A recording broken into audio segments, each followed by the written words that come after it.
They handed you a rulebook for a game they have no intention of playing. They preach of virtue while they practice vice. They praise the lamb, but they reward the wolf. This is not a guide to being good. This is the manual they pray you never find. There is a story you have been told since birth, a comforting, noble lie that serves as the bedrock of our civilized world. It is the belief that success is the natural consequence of virtue. That honesty, fairness, and unwavering faith in your fellow man are the currencies of progress. They tell you to be a team player, to trust in the process, to believe in the inherent goodness of others. They teach you that your moral compass is your greatest strength, the one true guide through the complexities of life, business, and power. This is the grand architecture of the idealist's world, a world of clear skies, firm handshakes, and promises kept. It is a beautiful construction, and it is a cage. This morality, the one they champion in public squares and lecture halls, is not a map to power. It is a system of control. It is designed to keep the majority predictable, manageable, and, most importantly, harmless. By adhering to this code of absolute virtue, you make your moves transparent. You signal your intentions to your rivals. You willingly disarm yourself, assuming the opponent will honor a set of rules he had no part in writing and has no intention of following. You become a pawn, celebrated for your noble sacrifice, while the player who understands the real game takes the board. What is the reward for this unwavering faith? The idealist business owner who refuses to make a ruthless but necessary cut is devoured by a more pragmatic competitor. The principled manager who trusts an ambitious subordinate is betrayed, his project stolen, his reputation sabotaged from within. The aspiring leader who believes in pure persuasion finds his path blocked by those who understand the far more potent tools of fear and obligation. In the cold calculus of power, a man who strives to be good at all times, surrounded by so many who are not good, is destined for ruin. The comfortable lie of conventional morality is a gilded trap designed to neutralize the capable and reward the obedient. It is the first chain you must break if you wish to understand the world as it is, not as they tell you it should be. But what if there was another way? A playbook hidden in the shadows, written not for the sheep, but for the shepherd and for the wolf. A manual that does not concern itself with how men ought to live, but with how they do live. This is the first and most critical truth of power, the foundational principle of this manual, to see human nature without illusion, to strip away the poetry and the philosophy, and to observe the machine in its raw, unfiltered state. Niccolo Machiavelli, in his exile, understood this better than any man before or since. He taught that the first victory is not on the battlefield, but in the mind. It is the victory over one's own naivety. To begin, you must accept a series of uncomfortable yet immutable truths about mankind.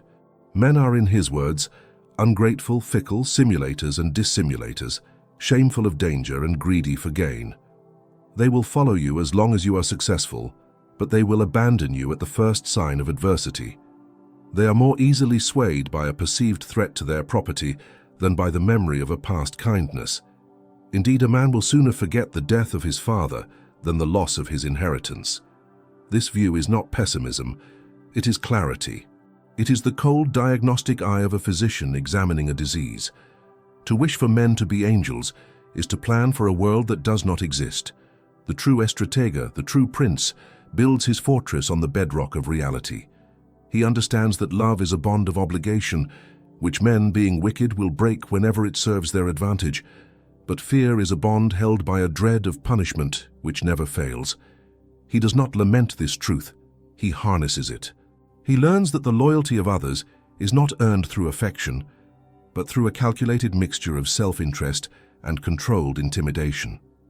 This is the first secret they do not want you to know. They want you to believe in the best of people because it makes you exploitable.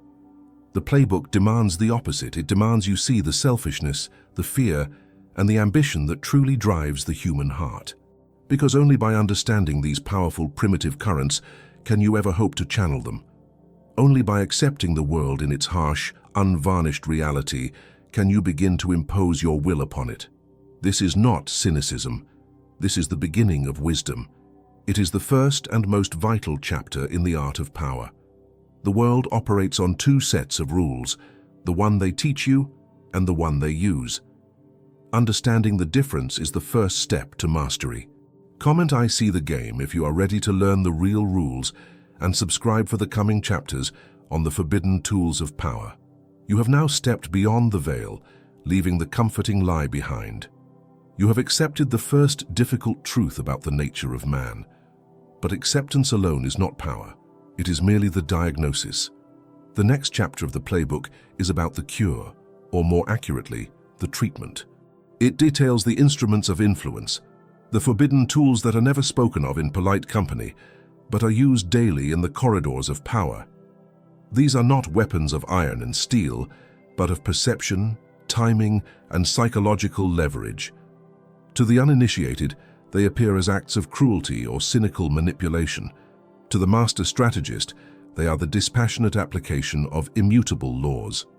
The first and most fundamental of these tools is the mastery of human weakness. The idealist believes in appealing to the better angels of our nature. The realist understands that power comes from leveraging the ever-present demons. Every individual, no matter how powerful or disciplined, is governed by a set of invisible levers. Their greed, their vanity, their fear, their ambition, their desperate need for validation. The playbook teaches that your primary task is not to fight these impulses in others, but to identify them, chart them, and then, with surgical precision, to press upon them. The vain man is a fortress with an unlocked gate. A word of well-aimed flattery is the only key required.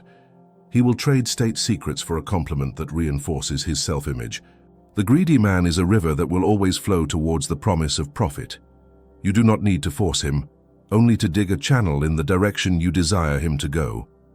The fearful man is ruled by the phantoms in his own mind. You need not present a real threat, only the shadow of one to command his absolute obedience. This is the art of psychological warfare fought on a battlefield of quiet conversations and subtle gestures.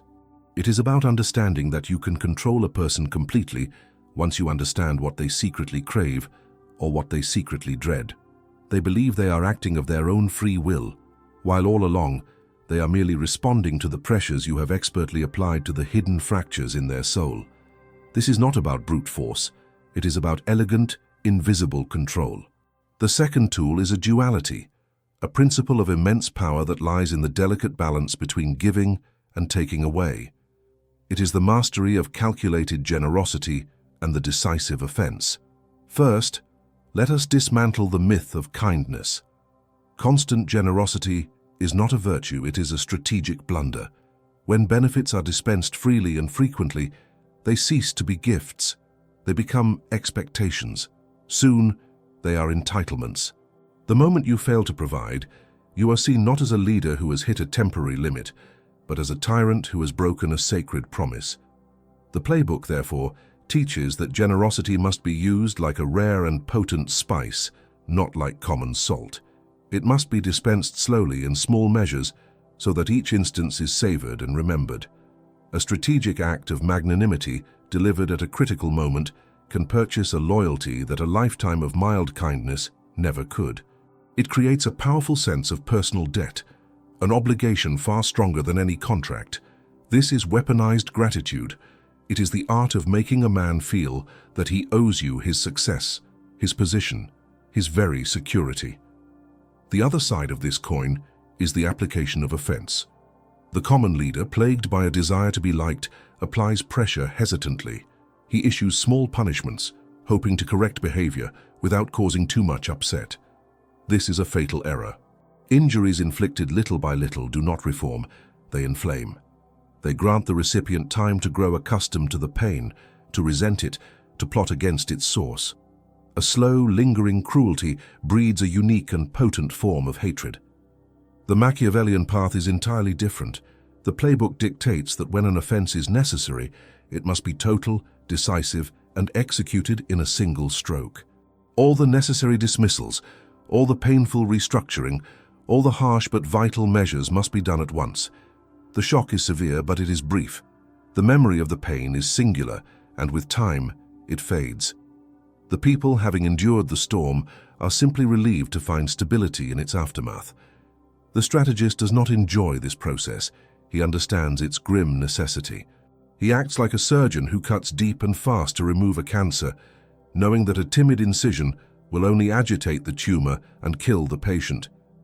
The aim is not to be cruel, but to make further cruelty unnecessary, to secure the state, and then, once the foundations are firm, to begin the slow, deliberate dispensing of benefits that will be all the more valued against the memory of that one swift, terrible blow.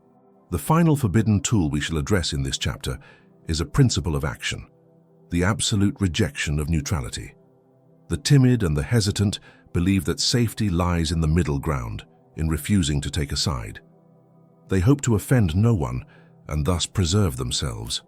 The Playbook reveals this to be the most dangerous illusion of all. The neutral state is not a position of safety, it is a position of supreme vulnerability. Machiavelli is explicit on this point. He who is not your friend will demand your neutrality, while he who is your friend will ask for your armed support. In any conflict between two powers, the neutral party is inevitably despised by both.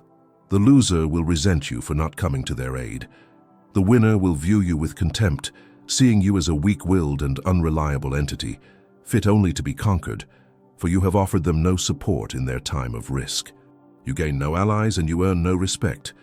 You become a prize to be claimed by the victor, not a partner in their triumph. Therefore, the Playbook commands a prince to always declare himself boldly, to choose a side, to enter the fray. A decisive declaration, even in support of what may become the losing side, forges alliances and demonstrates courage. It signals that you are a player in the great game, not a spectator waiting to be crushed. Indecision is a political death sentence. It is an invitation for others to decide your fate for you. The master strategist understands that power is never granted to those who wait. It is seized by those who dare to act, by those who are willing to risk everything on a bold declaration. For in the unforgiving world of power, there are only allies and there are only enemies. To attempt to be neither is to ensure you will be a victim to both. Having mastered the forbidden tools, you might believe the most difficult work is done. You would be mistaken. The external application of power is a simple craft compared to the internal war that must be waged and won. The most formidable opponent you will ever face is not the rival across the table or the enemy on the battlefield. It is the collection of sentiments, moral hesitations, and sentimental attachments that reside within you. It is your own human nature. This chapter of the Playbook is dedicated to the most difficult of all constructions, the forging of the self and the projection of its shadow. The first field of battle is the landscape of your own mind. To wield power effectively, you must achieve a state of radical detachment. You must learn to separate the person you are from the role you must play. The person may feel compassion, regret, or the sting of a broken friendship. The office, the prince, cannot afford such luxuries. These emotions are vulnerabilities, openings through which your enemies can attack and your judgment can be clouded. The Playbook, therefore, demands the construction of an inner citadel, a fortress of pure reason from which you can observe the world's emotional tempests without being swept away by them. Within these walls, decisions are not weighed by their moral comfort, but by their utility. An old ally who has become a liability is not a friend to be mourned. He is a strategic problem to be solved. A harsh but necessary policy that will cause public outcry is not a source of guilt. It is a calculated investment in long-term stability. This is the lonely alchemy of leadership, transmuting the base metal of human feeling into the cold, hard gold of effective action. This internal conquest is the source of true strength. When you are no longer a slave to your own impulses, you cannot be manipulated by the impulses of others. You cease to be a participant in the emotional drama and become its dispassionate director. Once this internal dominion is secured, the second phase begins. The deliberate and meticulous construction of your public persona. This is the great theater of power. If the inner self is a fortress, the outer self must be a grand and inviting cathedral, designed to inspire awe, devotion, and a healthy measure of fear in all who behold it. Reputation is not a byproduct of your actions. It is the most powerful weapon in your arsenal. The masses do not have the time or the insight to judge you by the complex reality of your deeds. They will judge you by the simple, powerful narrative you present to them. As Machiavelli observed, everyone sees what you appear to be, few experience what you really are. The Playbook teaches you to become the architect of this appearance. Every public gesture, every speech, every charitable donation, every rumored act of piety is a carefully chosen stone in the edifice of your reputation. Herein lies the resolution to that eternal question: is it better to be loved or to be feared? The idealist seeks love, for it is gratifying to the ego. But love is a treacherous foundation. It is a gift given by the people, and it can be withdrawn on a whim. It is contingent on their happiness, their prosperity, their ever-shifting moods. The moment you fail to satisfy their desires, that love curdles into resentment. Fear, however, is a foundation you build yourself. It is not the brutish terror inspired by a tyrant, which only breeds hatred and rebellion. It is a profound, unshakable respect born from the certainty of consequences.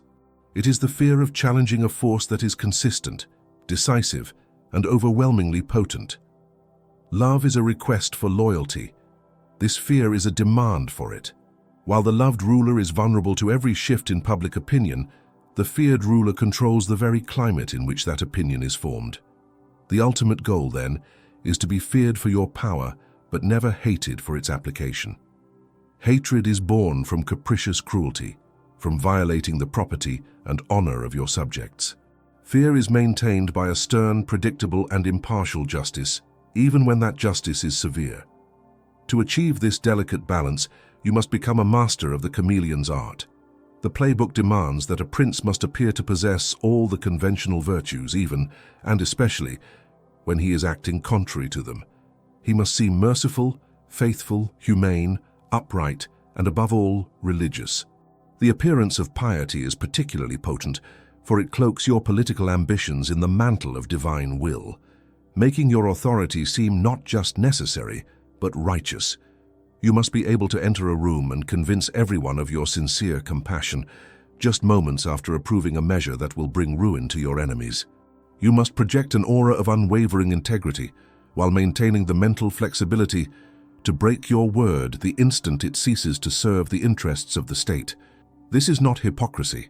It is strategic necessity. The world is a stage, and the masses are an audience hungry for a virtuous hero. Your task is to give them that performance, to embody the virtues they admire so that they will grant you the power you need to perform the necessary vices in the shadows.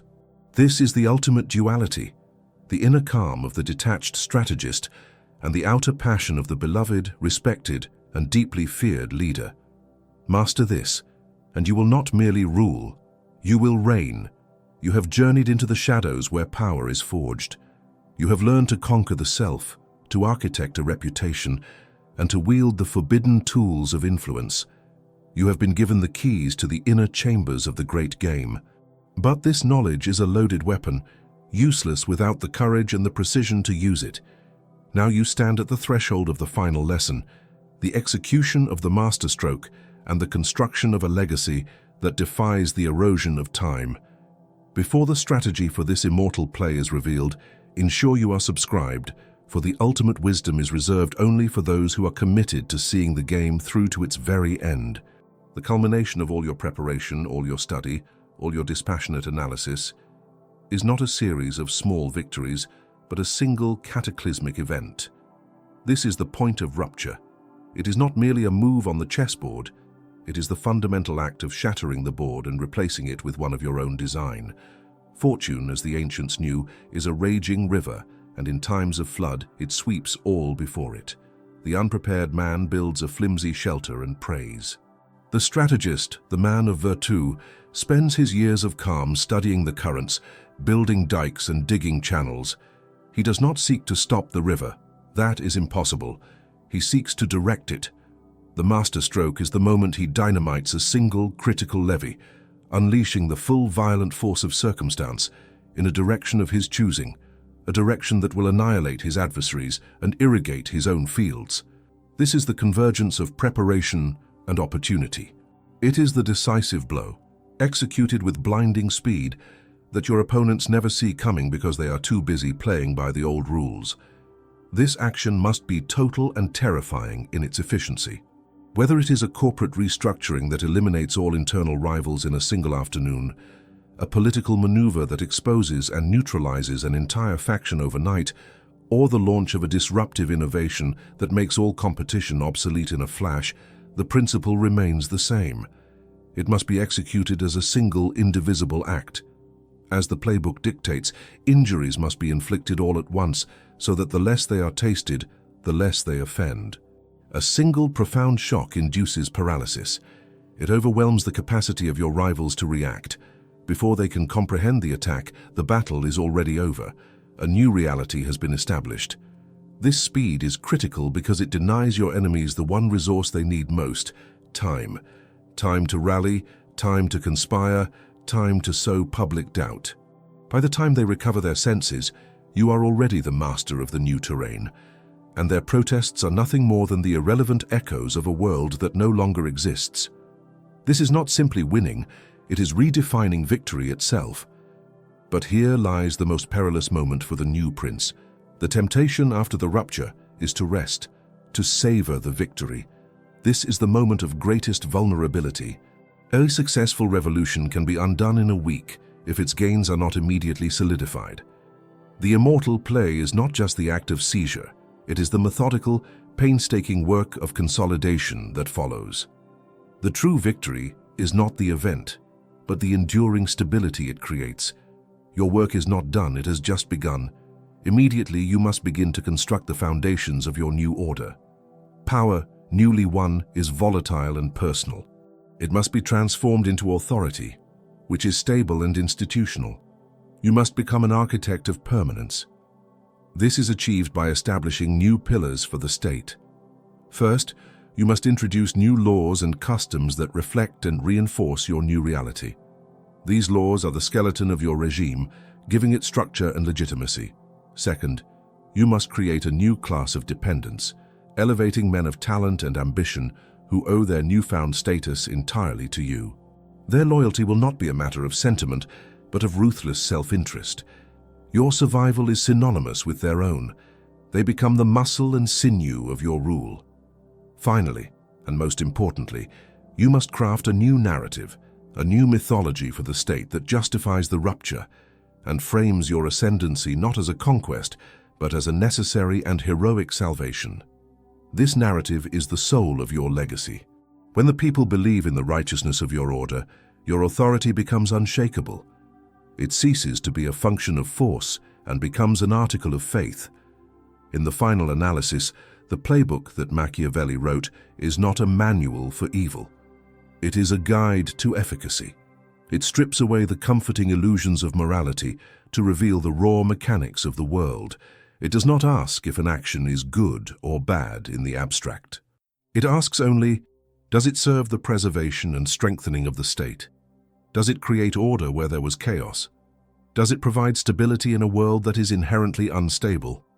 The ultimate power is not found in the crown or on the throne. It is found in the ability to see reality for what it is, and to possess the clarity and courage to act upon that vision. It is the lonely, thankless, and unending task of imposing human will upon the chaos of existence. The true prince does not merely seek to rule for a lifetime. He seeks to build a structure of power, an idea of order, so robust and so deeply embedded in the fabric of his society that it endures long after he is gone, becoming the unquestioned reality for the generations that follow. That is the immortal play. That is the art of building a throne that can withstand the erosion of time itself.